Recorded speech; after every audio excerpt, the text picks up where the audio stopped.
সম্মানিত উপস্থিতি, গত সপ্তাহে আমরা আশুরা সম্পর্কে আলোচনা করেছি। আজকে এ বিষয়ে কিছু বলতে চাই।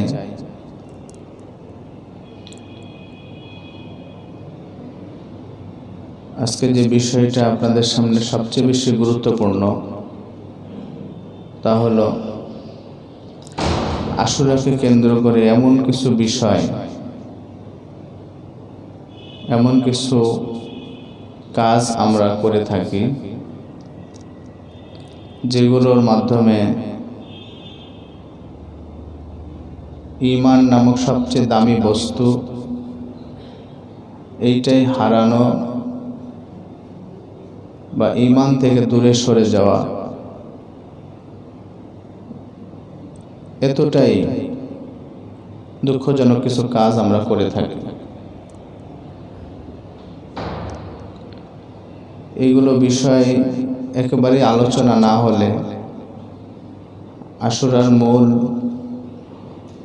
লক্ষ্যবস্তুই আমরা হারিয়ে ফেলব। দ্বিতীয়ত, হযরত হুসাইন রাদিয়াল্লাহু তাআলা আনহু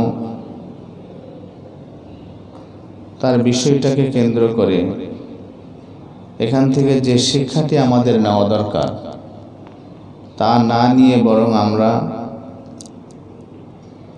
ভিন্ন কিছু বিষয়, কিছু বিতর্ক আবেগপ্রবণ হয়ে সেইগুলো মাধ্যমে আমরা ইসলামকে সীমাবদ্ধ করে ফেলেছি, যেটা বিবেকবান মুসলমান হিসাবে কোনোভাবেই উচিত নয়। তো এমন কিছু বিষয় আপনাদের বলে রাখা বা বলে দেওয়া অত্যন্ত জরুরি বলেই আজকে আশুরার বিষয়টিকেই আমাদের আজকের প্রতিপাদ্য বিষয় হিসাবে নির্ধারণ করেছি। সম্মানিত উপস্থিতি, পবিত্র কোরআন কারিমে আল্লাহ পাক রব্বুল আলামিন বলেন, কুল, হে নবী আপনি বলে দিন, হাল নুনাব্বিউকুম বিল আকসারিনা আমালা, আমি কি এমন কিছু বিষয়ের সংবাদ দেব না, এমন কিছু বিষয় বলে দেব না? বিল আকসারিনা আমালা, যেগুলো কর্মকাণ্ড করার মাধ্যমে আমরা ক্ষতিগ্রস্ত হয়ে যাই, আমরা লোকসানের মধ্যে পড়ে যাই, যেগুলোকে আমরা পুণ্যের কাজ হিসাবে করে থাকি অথচ সেগুলো করার মাধ্যমে ক্ষতিগ্রস্ত হয়ে যাচ্ছে। এমনকি ঈমান নামক সবচেয়ে দামি বস্তুকেই হারাতে বসেছি। তো এমন বিষয় কি বলে দেব না? পবিত্র কোরআনুল কারীমের আয়াত অনুযায়ী বোঝা যায় যে সমাজে এমন কিছু ক্ষতি, এমন কিছু কর্মকাণ্ড যেগুলোর মাধ্যমে ঈমানদার ঈমান থেকে দূরে সরে যায়, আমলওয়ালা বেদাতের সাথে জড়িয়ে পড়ে, একজন আবেদ সুন্নাত থেকে দূরে সরে যায়। এই সকল বিষয়গুলো যদি আমরা আলোচনায় না আনি, না বলি, তাহলে এর জবাব দিয়ে তা আমাদেরও করতে হবে।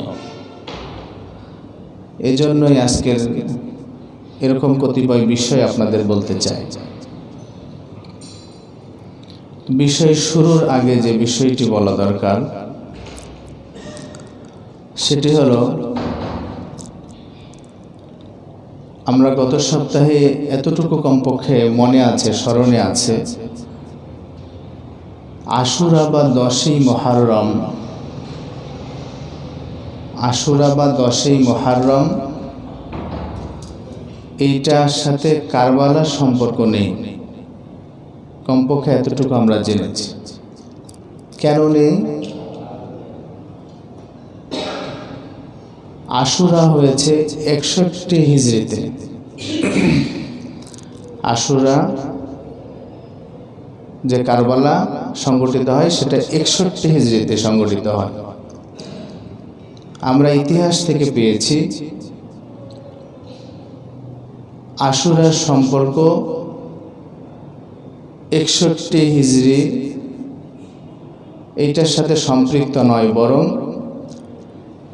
পৃথিবী সৃষ্টিরও পূর্বে সেখান থেকে আশুরা শুরু হয়ে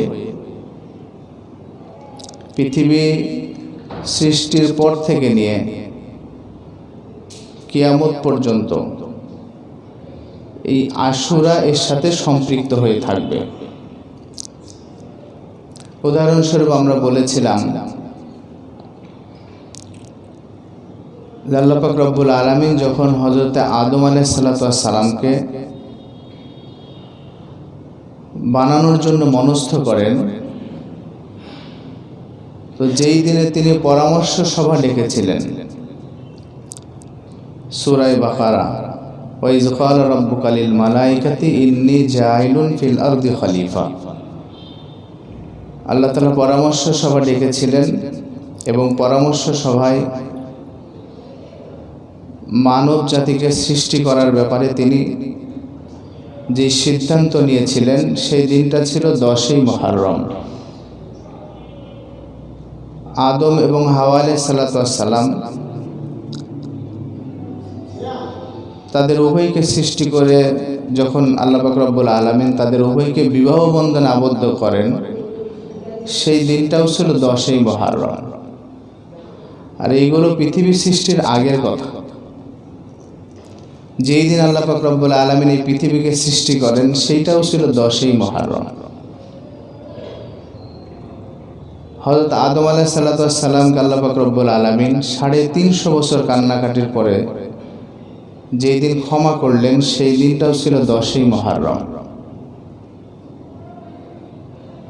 আদম আলাইহিস সালাম থেকে 1000 বছর পরে তারই বংশধর হযরত নূহ আলাইহিস সালাম, সারা পৃথিবী যখন প্লাবিত,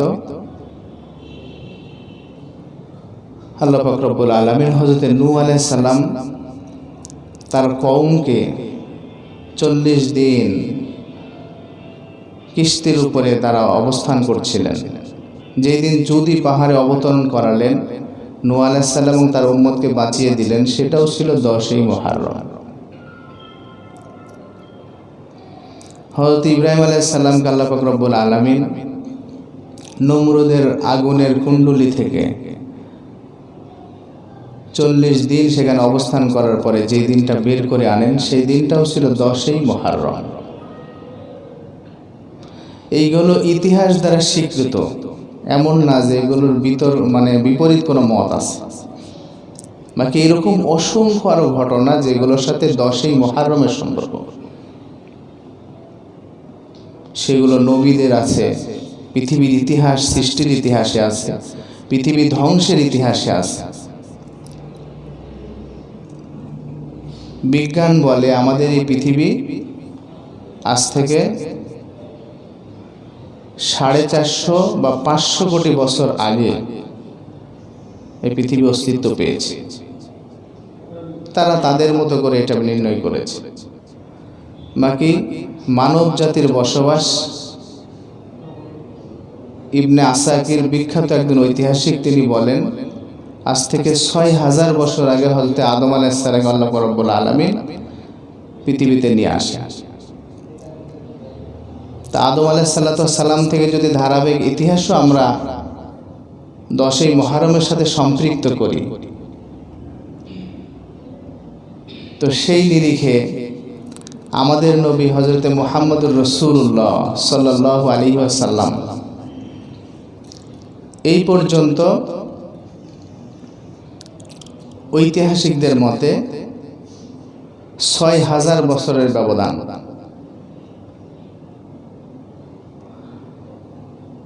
তো নবী আলাইহিস সালাম আমাদের মাঝ থেকে চলে যাওয়া 1500 বছর আরো যোগ করলে আরো কত বছর পিছিয়ে যায়। আর আমরা 10ই মুহররমকে সম্পৃক্ত করেছি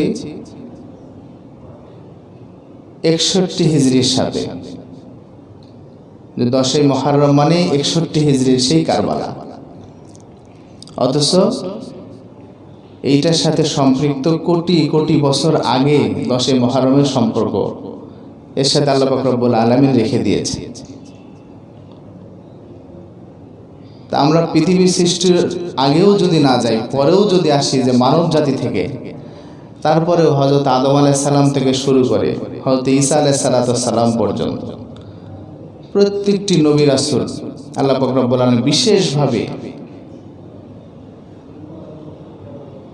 আল্লাহ পাক রব্বুল আলামিনের বিরুদ্ধে যারা অবস্থান করছিলেন তাদেরকে নিস্তেনাবুদ করে ইসলামের ঝান্ডাকে উড্ডীন করে নবী রাসূলের তৌহিদের ঝান্ডাকে সারা পৃথিবীর বুকে যেই মশালকে জ্বালিয়ে দিয়েছিলেন, তার বিখ্যাত দিনগুলি 10ই মুহররমের সাথে সম্পর্ক। অথচ আমরা 61 হিজরির সেই হযরত হোসেন রাদিয়াল্লাহু আনহুর কারবালাকে কেন্দ্র করে বাকি 6000 বছর আগের সমস্ত ইতিহাসকে বিলুপ্ত করে দিয়েছি। এটা কোনো বুদ্ধিমান কোনো মুসলমানের কাজ হতে পারে না।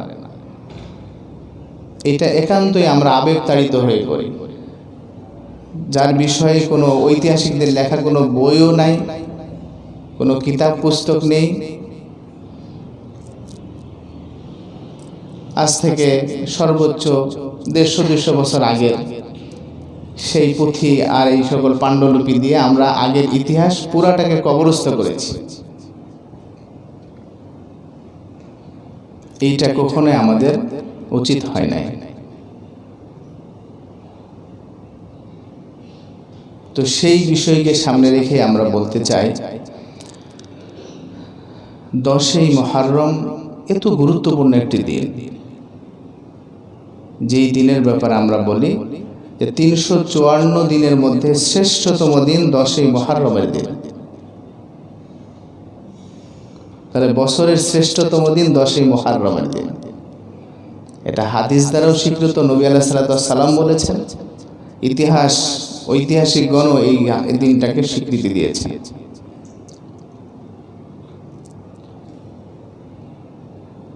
বিষয়টি যদি আমরা সুন্দরভাবে বুঝে থাকি, তাহলে 10ই মুহররমের শিক্ষা কি হওয়া উচিত? যে কোনো দিন অথবা রাত যদি ফজিলতপূর্ণ হয়, সেই দিন এবং রাতে আল্লাহ পাক রব্বুল আলামিন তার বান্দাকে বিশেষভাবে পুরস্কৃত করার ঘোষণা দিয়ে থাকে। মাস হিসাবে রমজান বিখ্যাত, পুরস্কার হিসাবে ঘোষণা আছে। রমজান মাসে আমি আপনি যদি মাওলা পাকের কাছে চাই, আমাদের গুনাহগুলো আল্লাহ পাক রব্বুল আলামিন জ্বালিয়ে পুড়িয়ে ভস্ম করে দিবেন, বান্দাকে নিষ্পাপ মাসুম করে দিবেন। শবে কদর বিখ্যাত একটি রাত, 354 রাতের মধ্যে শ্রেষ্ঠতম রাত শবে কদরের রাত। এই রাতে বিশেষ ক্ষমা আল্লাহ পাক রব্বুল আলামিন দিয়েছে, যে আমরা যদি মাওলা পাকের কাছে চাই, 1000 মাস ইবাদত বন্দি করে যা অর্জন করতে না পারবো, এই এক রাতের কিছু সময় শবে কদর নসিব হওয়া মানে এর চেয়ে উত্তম সওয়াব বান্দা তার আমলনামায় নিয়ে নিল। ঠিক আশুরা 10ই মুহররমে আল্লাহ পাক রব্বুল আলামিন বিশেষ ফজিলত দিয়েছে। সেই ফজিলতের জন্য রাসূল পাক সাল্লাল্লাহু আলাইহি ওয়াসাল্লাম বলেছেন, আইয়ু কাফিরা সানাতাল্লাতী ক্বাবলাহু ওয়া সানাতাল্লাতী বাদাহু। এই দিনে আমরা যদি মাওলা পাকের কাছে চাই, সেই দিনে যদি রোজা রাখি, তাহলে আমাদের পেছনের 1 বছরের গুনাহ আল্লাহ পাক মাফ করে দিবেন, সামনের 1 বছরের গুনাহ আল্লাহ পাক রব্বুল আলামিন মাফ করে দেবেন।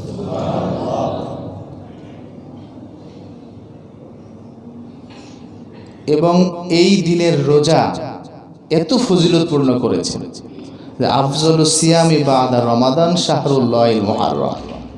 রমজান মাসের পরেই মুহররমের আশুরার রোজা, যদিও ফরজ না, এত মর্যাদা দিয়েছে। তো এই মর্যাদাপূর্ণ এই দিনটা, এটা তো আমাদের একটা খুশির দিন, যে মাওলার কাছে চাইবো আর আমাদেরকে সাধারণ ক্ষমা দিয়ে দিবেন, সামনের পেছনের আল্লাহ পাক রব্বুল আলামিন গুনাহগুলো মাফ করে দিবেন, আমাদের আমলনামায় নেকি দিয়ে ভরপুর করে দিবেন, আমাদের জীবনকে সুন্দর করে দিবেন। এমন একটা দিন, নিঃসন্দেহে এটা আনন্দের দিন। যেই দিনে অপরাধী মাপ পেয়ে যায়, সেই দিনের চাইতে আনন্দের দিন কি হতে পারে? যেই দিনে আল্লাহ পাক রব্বুল আলামিন যেই বান্দাকে ভালোবেসে সৃষ্টি করেছেন, সেই বান্দা ফজিলত নিয়ে, ক্ষমা নিয়ে, নেকির পাহাড় নিয়ে আল্লাহ পাক রব্বুল আলামিনের সবচেয়ে প্রিয় পাত্র হয়ে যায়, সেই দিনটা আনন্দ হবে না তো কিসের দিন হবে? কিন্তু এইটাকে কি হয়েছে, পুরা উল্টিয়ে দিয়ে আমরা এটাকে শোকের দিন বানিয়ে ফেলেছি।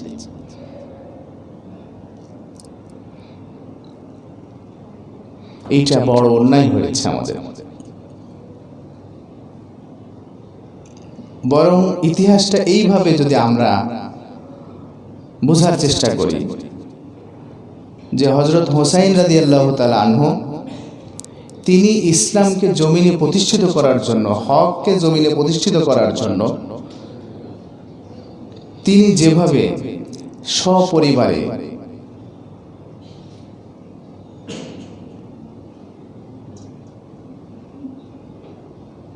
কোনো জালেমের কাছে সামান্য সময়ের জন্য, কোনো জালেমের কাছে সামান্য সময়ের জন্য নতি স্বীকার না করে নিজের পরিবার পরিজন সহ ছোট বাচ্চাকেও সামনে রেখে, এমন না আমরা ছোট বাচ্চার কাছে, নিজের সন্তানের কাছে অসহায়, আজও এমন বাবা খুঁজে পাওয়া যাবে। ছোট বাচ্চাকে কিডন্যাপ হয়েছে তো তারা সন্তানেরা দাবি করে যে তোমার ছেলেকে পাবা, কিন্তু তোমার যত সমুদয় সম্পদ আছে সবগুলো দিয়ে দিতে হবে। বাবা রাজি হয়ে যাবে, প্রয়োজনে আমার জীবন নিয়ে নাও, তবু আমার সন্তানের জীবন ভিক্ষা দাও। এমন বাবাও আছেন যারা সন্তানকে এভাবে ভালোবাসে। এমন সন্তান খুঁজে পাওয়া মুশকিল আছে যে বাবাকে এভাবে ভালোবাসে। যেই হোক, হযরত হুসাইন রাদিয়াল্লাহু তাআলা আনহু পানির পিপাসায় কাতর ছোট ছোট বাচ্চা মরে যায়, যাক, তবুও জালিমের কাছে ইসলামকে নতি স্বীকার করতে দেব না। তিনি এই যে অবস্থা নিয়ে সামনে এগিয়ে গেছেন, যার কারণে আজকে ইসলাম আমাদের মাঝে এইভাবে অক্ষুণ্ণ অবস্থায় আমরা পেয়েছি। নতুবা জালিমের রোশানলে প্রকৃত ইসলাম আমরা হারিয়ে ফেলি।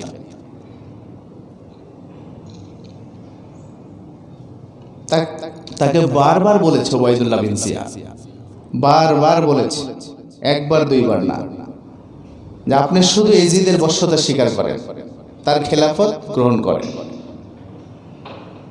একটা বারের জন্য, ব্যাস আপনার সব যা বলবেন সব দাবি আমরা মেনে নেব।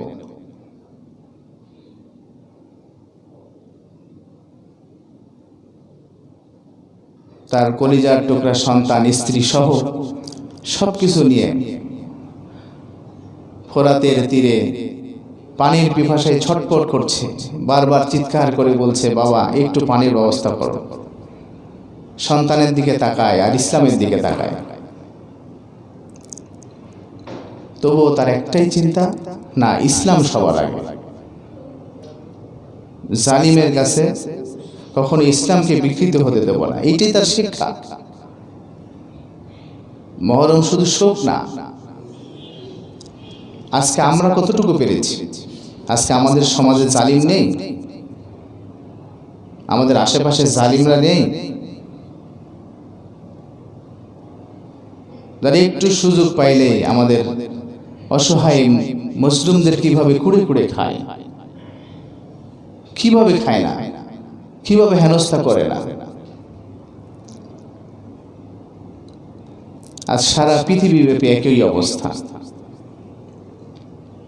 হযরত হুসাইন রাদিয়াল্লাহু আনহুর শিক্ষা, এই 10ই মুহররমের শিক্ষা, এটা শোকের না। যদি পারি এই 10ই মুহররম একটা শপথ নিয়ে নিই, কোনো জালিমকে মাথা চাড়া হতে দেব না, ইসলামের ব্যাপারে কোনো আপোষ চলবে না। আজকে আমার দেশের মধ্যে নাস্তিকরা নেই, তারা ইসলাম নিয়ে কথা বলে না। এইগুলোর ব্যাপারে আমাদের কি প্রস্তুতি আছে? আমরা সব শুনছি এবং সব মেনে নিচ্ছি। হযরত হুসাইন রাদিয়াল্লাহু আনহুর শিক্ষা যদি আমাদের অন্তরের মধ্যে থাকে, সারা পৃথিবী সুন্দর সবুজ শ্যামলে ভরে যাবে, কোনো অন্যায় থাকবে না, কোনো জুলুম থাকবে না।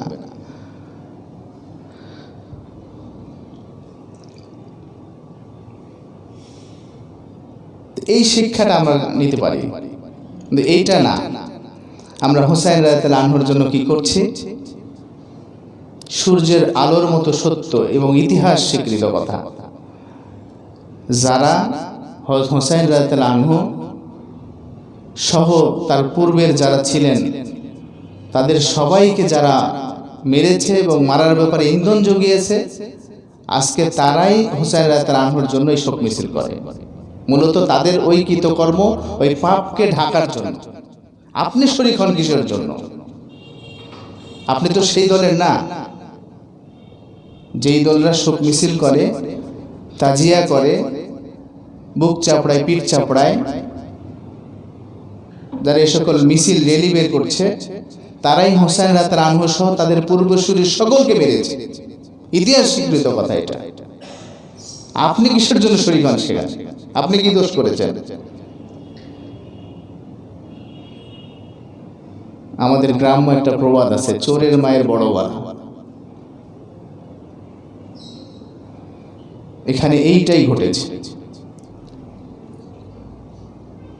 ইতিহাস পড়ে দেখেন, হযরত উমর রাদিয়াল্লাহু আনহুকে মেরেছে একজন গোলাম, কিন্তু ওসমান রাদিয়াল্লাহু আনহুকে মেরেছে কে? হযরত হুসাইন রাদিয়াল্লাহু আনহুর বাবা হযরত আলী রাদিয়াল্লাহু আনহুকে কে মেরেছে? আজকে যারা এই শোক মিছিল করে, তাজিয়া করে, এরাই মেরেছে। হযরত হুসাইন রাদিয়াল্লাহু আনহুকেও এরাই গাদ্দারি করে মেরেছে।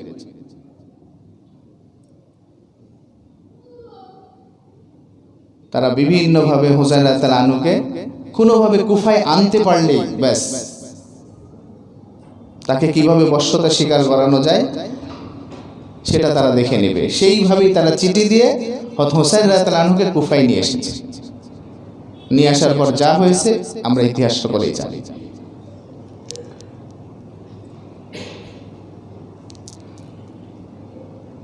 তো এইগুলো ইতিহাস বিকৃত হয়েছে। আরেকটা ইতিহাস বিকৃত হয়েছে আমাদের, যেটা আমি প্রায় আলোচনায় বলি। মীর মোশাররফ হোসেন বিষাদ সিন্ধুর মাধ্যমে ইতিহাসকে বিকৃত করেছে। এইটা আজকে বিশেষ করে যারা সাহিত্যের ছাত্র, তারা নিঃসন্দেহে এটা স্বীকার করে নেবে। তিনি সাহিত্যকে সারা বাংলার জমিনে প্রথম শ্রেণীর একজন সুসাহিত্যিক, এটা ঠিক আছে। বাংলার প্রথম শ্রেণীর একজন সুসাহিত্যিক, এটা ঠিক আছে। কিন্তু বিষয় হলো, তার সাহিত্যকে প্রতিষ্ঠিত করার জন্য এবং প্রত্যেকটি মানুষের কাছে জনপ্রিয়তা লাভ করার জন্য এমন একটি বিষয়কে তিনি তার এই ইতিহাসের মূল প্রতিপাদ্য বিষয় হিসাবে টেনে এনেছেন, যেটা তার উচিত হয় না। তিনি এখানে সাহিত্য প্রকাশ করেছেন, কিন্তু বাংলার মানুষ এটাকে ইতিহাস মনে করে নিয়েছে। কিন্তু বিষাদ সিন্ধু তো ইতিহাসের কিতাব না, এটা সাহিত্যের কিতাব। আর একজন সাহিত্যিকের জন্য তার এই ইচ্ছা আছে, এতটুকু তাকে ক্ষমতা দেওয়া হয় যে সে এখানে বিভিন্নভাবে চরিত্রকে অলঙ্কৃত করার জন্য, এইটাকে ফুটিয়ে তোলার জন্য সে ইতিহাসকে বিকৃত করে এদিক সেদিক করার তার ইখতিয়ার আছে। কিন্তু ঐতিহাসিকগণ পারেন না। ঐতিহাসিকগণ যেটা বাস্তব সেটাই লিখতে হবে, অন্যথায় সে ইতিহাস নেবে না মানুষ। তো বিষাদ সিন্ধু এটা তো ইতিহাসের কিতাব না, সাহিত্যের কিতাব। তো ওনার ইখতিয়ার আছে, উনি ইচ্ছা মতো ইতিহাসকে এদিক সেদিক করেছেন, যা খুশি তাই বলেছেন। সেইখানে হযরত মুয়াবিয়া রাদিয়াল্লাহু আনহুকে উপহাস করেছেন, গালিগালাজ করেছেন, আবু সুফিয়ানকে গালিগালাজ করেছেন।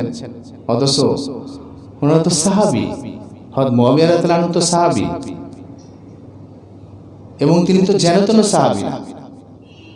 হুজুর সাল্লাল্লাহু আলাইহি সাল্লামের যারা মুফতি সাহাবী ছিলেন, তাদের অন্যতম একজন সাহাবী হযরত মুয়াবিয়া রাদিয়াল্লাহু আনহু। এবং বিচক্ষণ রাজনৈতিক সাহাবীদের মধ্যে অন্যতম একজন সাহাবী হযরত মুয়াবিয়া রাদিয়াল্লাহু আনহু। তো তার সন্তান এজিদ যখন এই কাজ করেছে, তো ইতিহাসকে বিকৃত করে সাহিত্যের মাধ্যমে হযরত মুয়াবিয়াকে গালিগালাজ করেছে। আজকেও আমাদের প্রবীণ যারা আছে তারা মুয়াবিয়া রাদিয়াল্লাহু আনহুকে গালিগালাজ করে, এইগুলো সাহিত্য পড়ে। অথচ কোনো সাহাবীকে গালি দিলে তার ঈমান থাকে না। কোনো সাহাবীকে গালি দেওয়ার এই সাহস কারো নাই।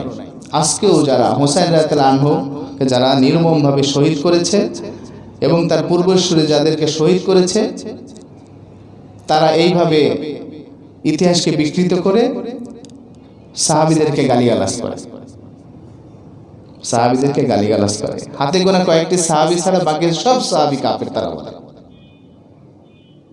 যারা এই সকল এই তাজিয়া করে, হযরত হোসেন রাদিয়াল্লাহু আনহুর জন্য শোক দিবস পালন করে, তারা হাতে গোনা কয়েকটা সাহাবী বলে, বাকি সব সাহাবীকে কাফের বলে। আপনি কি তাদের উত্তরসূরি?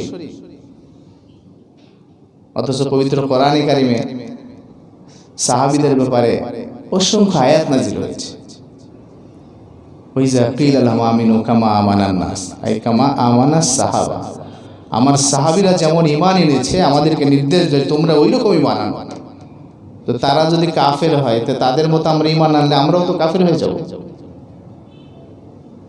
রাসূল পাক সাল্লাল্লাহু আলাইহি ওয়াসাল্লাম বলেছেন, আস-সাহাবী কান নুজুম, আমার এক একটা সাহাবী আসমানের তারকার মতো।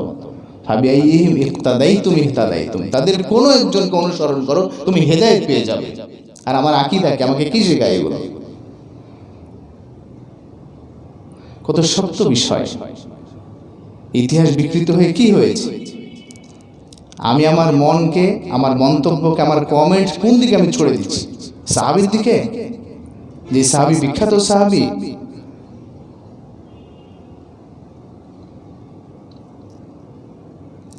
রাসূল পাক সাল্লাল্লাহু আলাইহি ওয়াসাল্লাম যাকে এত বেশি মহব্বত করতেন, এত ভালোবাসতেন, আর তার ব্যাপারে আমার এই মন্তব্য, তো কি ক্ষতিটা হয়েছে?